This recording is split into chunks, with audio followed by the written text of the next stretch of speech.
everyone. This is Dr. Shavanti Reddy, gynecologist, Sunshine Mother and Children Hospital, Bangalore.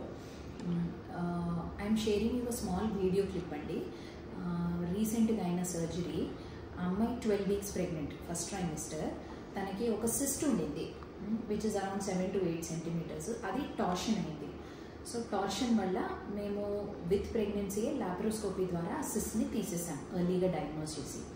So ఈ cyst అంటే ఏంటి, ఎందుకు వస్తాయి, what is an emergency with the cyst అనేది నేను ఈ వీడియోలో మీకు చెప్తాను.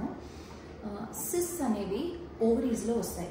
అందులో సింపుల్ cyst అని ఉంటాయి, కాంప్లెక్స్ cyst అని ఉంటాయి. సింపుల్ cyst అంటే యూజువలీ ఇట్లా బలూన్ లాగా గడ్డల్లాగా వస్తాయి ఓవరీస్లో. So they are no way related to the uterus. Uterus నుంచి అవే ఓవరీస్లో అవి గ్రో అవుతాయి. నార్మల్గా ఎందుకు గ్రో అవుతాయంటే ఈ ఓవరీస్లో చిన్న చిన్న ఫాలికల్స్ ఉంటాయి. సో ఆ ఫాలికల్స్ ప్రతి నెల ఒక 2 సెంటీమీటర్ 2.2 సెంటీమీటర్ అంత గ్రో అయ్యి అది రిలీజ్ చేస్తుంది, ఎగ్ని రిలీజ్ చేస్తుంది. అప్పుడు కొంచెం వాటర్ కూడా రిలీజ్ అయిపోతుంది అనమాట. సో ఒక్కొక్కసారి because of the hormonal imbalance or any other reasons ఇది ఎగ్ రిలీజ్ అవ్వకుండా ఉంటుంది. సో ఎగ్ రిలీజ్ అవ్వనప్పుడు ఆ ఫాలికల్ అనేది it continues to grow. Water అందులో అక్యుములేట్ అవుతూ వచ్చి then it continues to grow. So simple water balloon లాగా ఈ ఓవరీలో గ్రో అవుతూ ఉంటుంది. సో వీటికి మనం ఏమి పెద్ద ట్రీట్మెంట్ ఇవ్వాల్సిన అవసరం లేదు. There is no emergency with that also. Okay, just we can observe and follow up with the patient. అది ప్రెగ్నెంట్ పేషెంట్ అయినా నాన్ ప్రెగ్నెంట్ పేషెంట్ అయినా we can just follow up. దానివల్ల పెద్ద ప్రాబ్లమ్స్ ఏమీ రావు. ఎవరికైతే సిస్ట్ సైజు క్రానిక్గా చాలా రోజుల నుంచి ఉంది, క్రానిక్గా సైజ్ పెరుగుతూ వస్తుంది, దానివల్ల ఏదైనా పెయిన్ వస్తుంది అన్న వాళ్ళకి మటుకు we will intervene and laparoscopy ద్వారా దాన్ని డ్రైన్ చేసి తీసేస్తాము.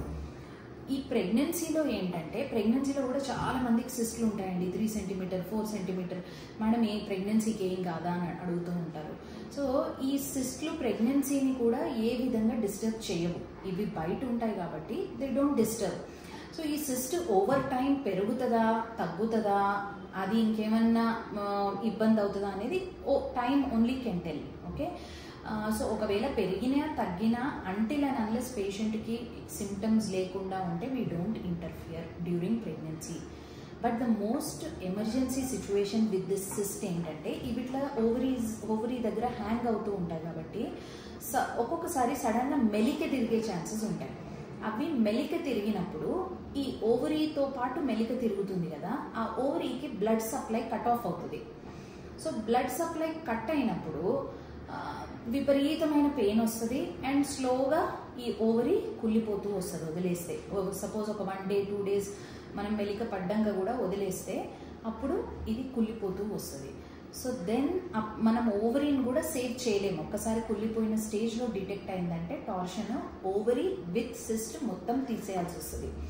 సో ఈ సిస్ట్లు ఉన్నప్పుడు టార్షన్ అంటే ఏదన్నా సడన్గా పెయిన్ వస్తే మటుకు దట్ ఈస్ అన్ ఎమర్జెన్సీ.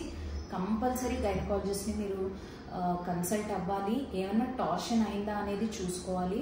ఒకవేళ అర్లీగా మనం డిటెక్ట్ చేస్తే, ఇప్పుడు మొన్న నేను చేసిన సర్జరీ లాగా if you detected very early, just ఆ మెలికని మనం తిరిగి సెట్ చేసి అందులో ఉన్న వాటర్ని డ్రైన్ చేసేసి ఆ సిస్ట్ వాల్ని తీసేస్తాం.